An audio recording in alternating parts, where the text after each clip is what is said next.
This is why I'm such a big fan of dating in community, because you need to bring other people around you, mentor couples who are going to help you parse out what is really something to hang your hat on and what is something that you probably will be able to work out and compromise on. So find those people who have been married 30, 40, 50 years and how have they made this work? Because I think there are sometimes we place values on things that ultimately it's not making the main thing the main thing.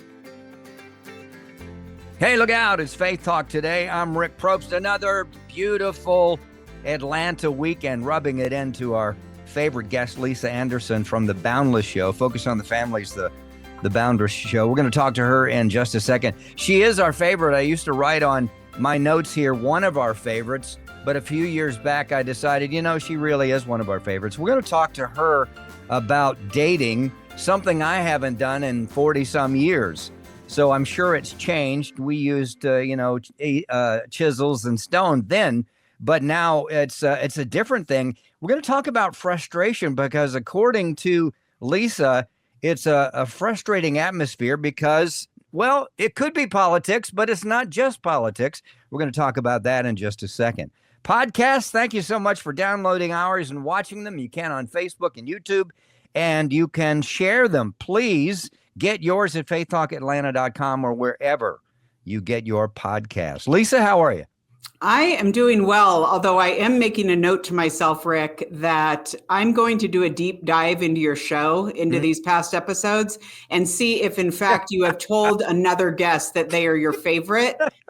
And if you have in the last 10 years, I'm going to give you maybe 3 to 5 years. Okay. We will cage match. Okay. Because right. I cannot allow you to say this and not back it up with the truth. So that scares me a little, Lisa. Cage match scares me just a little bit.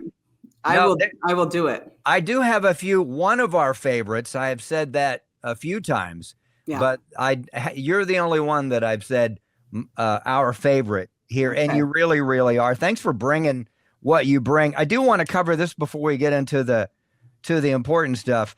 I was following an email thread. I don't know when this was, Ezra, but Bob Stevens and Lisa were at a genius class. Were you teaching? What? Well, I should have been, honestly. Let's just put that out there.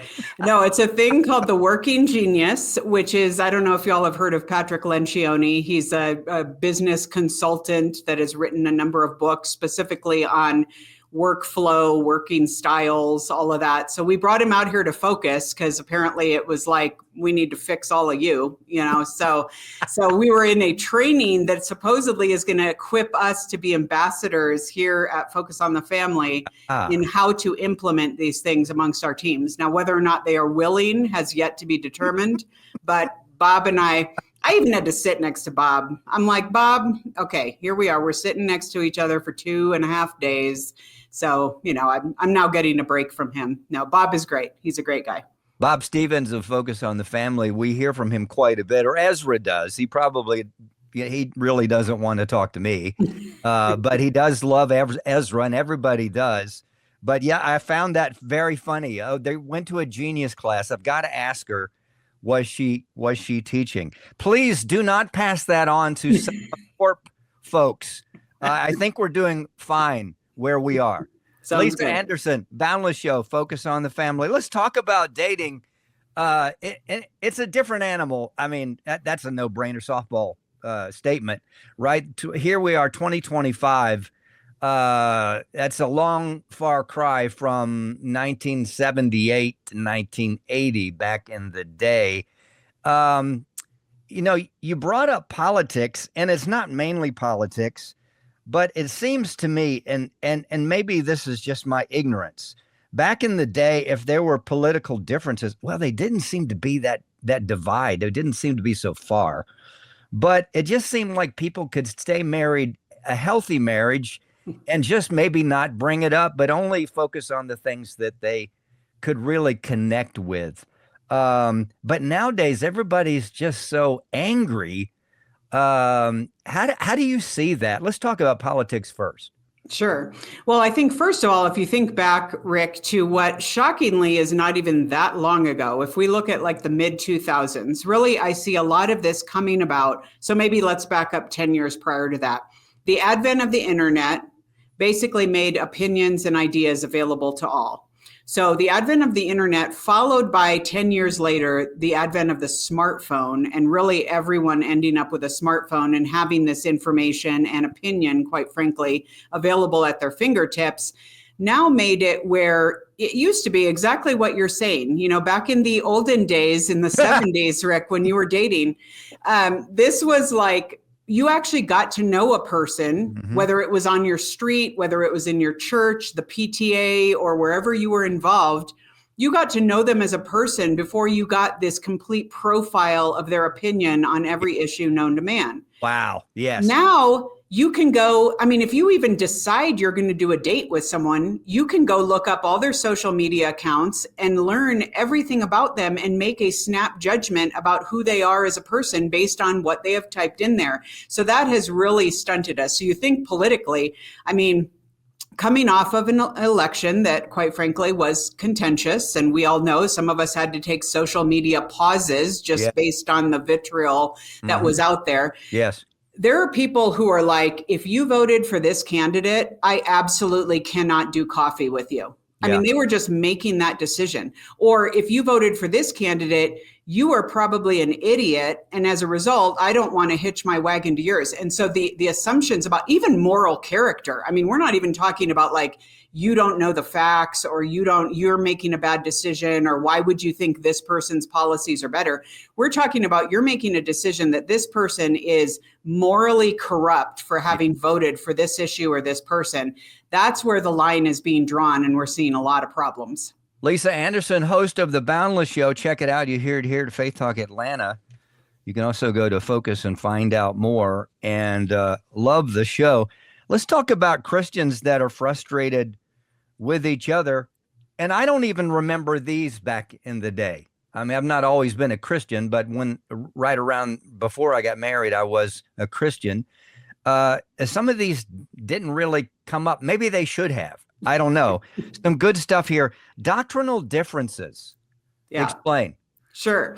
And so again, if we take like what we just mentioned politically and we bring it more into, and I'm not saying politics don't affect Christians either, because it does, and they will have those conversations and those judgments, but you can expand kind of the playing field here with Christians to a number of issues that can be divisive and can play into whether or not a Christian is willing to date another Christian. So Rick, it sounds like you just, by the grace of God, somehow managed to get married and your wife just decided to stick it out, you know, because maybe, I don't know, she was just exhausted or whatever. But now, no, I'm giving you a hard time. Thank you. Now you have young couples who are like, I mean, you can give a person that you are dating 4 or 5 different personality tests alone to determine whether or not you are supposedly compatible on any number of 30 to 40 different levels. So you mentioned doctrinal differences. That is something, and the things that we talk about as Christians, there are some things like almost none of these are biblical absolutes at this point, because we will say at Boundless, if you are a believer in Jesus Christ, you need to marry a fellow disciple of Jesus Christ. So don't mess around with people that do not share your values, that don't have your ultimate eternal destination. Okay. Yep. That said, there are some gray areas, and doctrinal differences may be one, that aren't necessarily deal breakers, but they definitely merit a discussion, because if you are marrying someone that believes, for example, in infant baptism, and that's really the tradition that they hang on to, and you're like, that's ridiculous. Yep. I'm into baby dedication. It's not going to affect anyone's salvation, but it absolutely will affect the way you raise your kids and what you choose to do on that front. Worship styles is another thing. You know, I mean, I remember my dear friend Monica, who grew up in Calvary Chapel environments. She came to my church with her husband, who was more of a Presbyterian background. She's like, Lisa, the first note of the organ, I just burst into tears. And I'm like, have I given my life away? Because I can't stand it, you know? And so she's like, the spirit was quenched, you know, the spirit, like there was no spirit. So she was really upset about that. So things like that, or, you know, sometimes it may be headier doctrinal issues. Like it might be election versus free will. Right. And I'm like, you better be ready to duke this out the rest of your marriage, or it better not be too pivotal for either of you as to how this works out ultimately. So that's where a lot of Christians who are interested in having the conversations, and now it's more assumptive that we do have to have the conversation, are finding some trickiness, because no longer is it, if you go back 30 years ago, it was just, I think this was born out of the Jesus revolution or whatever. Do you just love God? Do you love Jesus? Are you born again? Are you whatever? That was the conversation. Right. Now it's getting much more granular. Lisa Anderson, host of the Boundless Show. Check it out. I love what we're talking about here.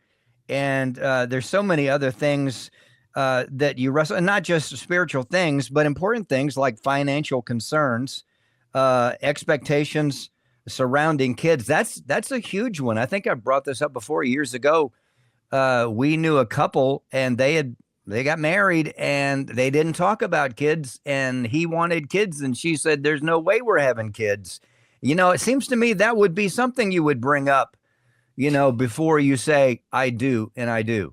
Yeah, this is why a number of pastors and Christian psychologists and therapists have come up with lists of questions that you need to ask before you get married. It's why we need to have probably more robust premarital counseling and even pre-engagement counseling at this point, because the person that would enter a marriage covenant not having had this conversation, maybe it used to be more assumptive, but now when you're talking about women in the workforce, you're talking about family of origin issues where maybe a woman's like, my mom worked all the time, or she wasn't, or I grew up in a very toxic, abusive home, and I don't want to have kids and replicate that. Right. Now, there are a number of inherent problems with that decision. And ultimately, we all have to trust God with our futures, and we have to get the help that we need to overcome past abuses and whatnot. But that's a very real felt thing that a person might have. And that, again, is why this conversation needs to happen. So if you think of a couple, maybe a younger couple, you referenced even the financial concerns.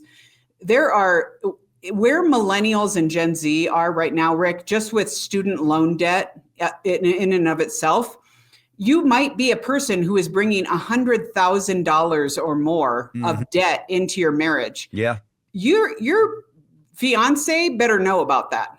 I mean, this is like, that's serious, because you are going to take this on behalf of this person. And sometimes it's both parties, whether it was an undergrad and or a graduate degree, that they are still shouldering debt for. So financial concerns, also talking through whether or not this person is a spender or a saver. And again, I think back in the day when people were marrying in their early 20s and no one had anything, it wasn't as much of a moot point. We're both young, we're stupid, we're poor, we don't know.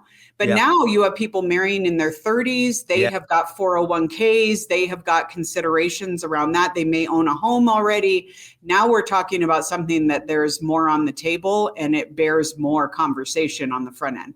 That is interesting because, and I brought this up about being married. I was 22. She was 19. We were young.